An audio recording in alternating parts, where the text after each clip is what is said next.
Senate Republicans stepped up pressure on Democrats to help pass a constitutional amendment requiring the government to balance its budget each year.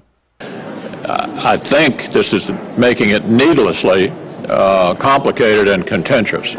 Our problem is we are spending way too much, getting on to 25% of the gross domestic product, where it was about 20% when President Obama took office. About a dozen GOP senators lined up before the cameras to speak on the need for such an amendment. We know that President Obama inherited some problems when he came into office. He's often reminded us of that. We know that he did.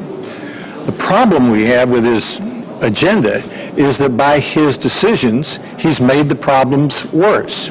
Since the 790 days since the Senate Democrats have passed a budget, the debt has actually gone up $3.2 trillion.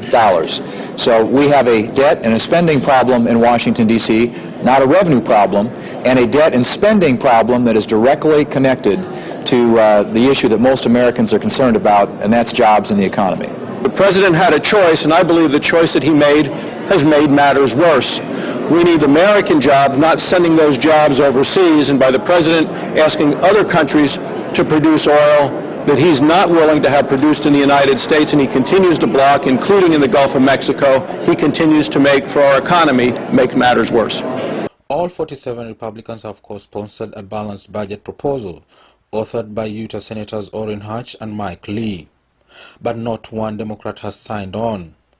And Republicans need at least 20 to cross the aisle to reach the 67-vote threshold needed to amend the Constitution.